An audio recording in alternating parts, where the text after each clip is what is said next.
avec une famille qui aimait faire la fête, qui aimait passer du temps à faire ce genre de choses. Je n'ai pas eu à chercher bien loin.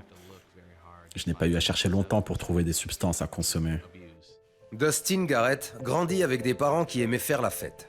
Étant peu supervisé, il eut facilement accès à la drogue, l'alcool et a du temps à passer seul avec des filles. J'étais très jeune quand j'ai commencé à essayer toutes sortes de pratiques sexuelles, Quelques mois après son 15e anniversaire, sa petite amie tomba enceinte. que j'étais absolument terrifié. J'avais 15 ans, ma petite amie venait de m'appeler pour me dire qu'elle était enceinte et sa mère l'avait entendu. Leurs parents se rencontrèrent et les convoquèrent. La tension était palpable. Tout ce qu'il nous disait, c'était si vous avez un enfant maintenant, ça va ruiner votre vie. Votre vie sera finie. Quand nous sommes sortis de cette réunion, il avait été décidé qu'elle se ferait avorter et que je l'aiderais à payer. Pour être honnête, je peux dire que j'ai ressenti un soulagement. Le problème allait être réglé. Malheureusement pour Dustin, le problème ne fit que changer.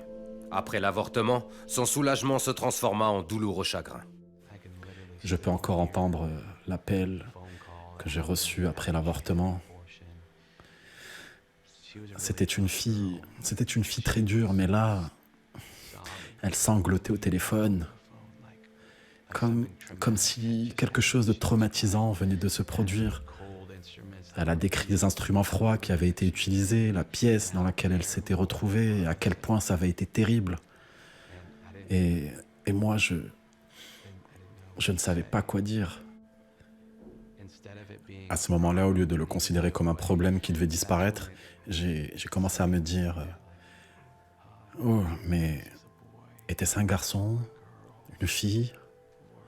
Ou à quoi ressemblait ce bébé? Que lui est-il arrivé? Nous ne pouvions pas supporter d'en parler. Et ça nous a fait basculer dans la spirale addictive de la drogue.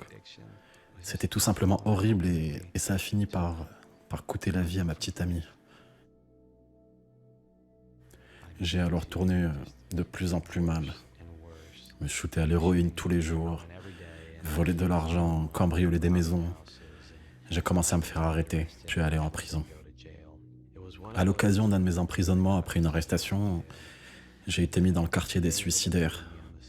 Mais au plus profond de moi, je savais que si je mourais, j'ignorerais ce qu'il allait m'arriver. J'avais peur de ce qui se passerait si je devais mourir. Souffrant du sevrage d'héroïne en prison, Dustin se souvint de ce que sa grand-mère lui avait appris de Jésus dans sa jeunesse.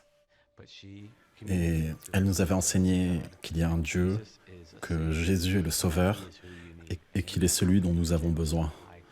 Et à ce moment-là, dans la cellule, je me suis écrié « Jésus, s'il te plaît, sauve-moi.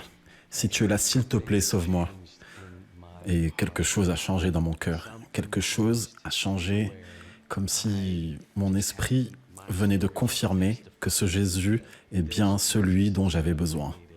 Mais ne sachant pas comment suivre Jésus après sa sortie de prison, il retomba dans ses vieilles habitudes et se retrouva à la rue. J'essayais encore de faire les choses par mes propres forces. Alors, le Seigneur a permis que cette période ne soit qu'une succession d'échecs. Et ce n'est que lorsque je me suis retrouvé dans un foyer pour sans-abri que des hommes se sont approchés de moi, ont ouvert la Bible et ont commencé à dire « Voilà qui tu es, voilà qui est Jésus, voilà ce que Jésus a dit, voici le Dieu de la Bible. » Et j'ai ensuite commencé à dire non aux choses qui me détruisaient par la grâce de Dieu, par l'Esprit de Dieu et avec la parole de Dieu. Et depuis, ma vie n'a plus jamais été la même. La foi de Dustin se développa au fur et à mesure qu'il enseignait aux autres ce qu'il savait sur Jésus. Aujourd'hui, il travaille pour Samaritan Ministries, un ministère pro-life opérant dans le médical. Il est reconnaissant pour le pardon et la grâce de Dieu. Ce qui est vraiment difficile, surtout dans le cas de l'avortement, c'est qu'il y a beaucoup de facettes pour lesquelles on n'a pas de réponse. Ce que je veux dire, c'est que moi, par exemple, je suis ici avec vous aujourd'hui et la drogue, c'est fini pour moi. Alors qu'avec l'avortement, je ne sais toujours pas si c'était un garçon ou une fille. Et je me demande toujours, ce que c'est d'être père. Mais à la lumière d'un Dieu souverain, je peux avoir la paix et savoir que malgré toutes ces choses que nous avons faites et dont nous avons tellement honte, il a assez de grâce que pour nous aimer encore. Je veux chanter le nom de mon Seigneur, car il m'a sauvé. Je veux chanter le nom de mon Sauveur, car il m'a délivré. Et même si le mal m'environne, je ne craindrai rien. Et même si l'ombre de la mort sur moi se pose, je ne craindrai rien. Je ne craindrai rien. Je ne craindrai rien. Oh, je ne craindrai rien. Abonnez-vous et cliquez aussi sur la petite cloche de notification pour ne rien rater de nos prochaines vidéos. N'oubliez pas de partager aussi la vidéo et de la liker.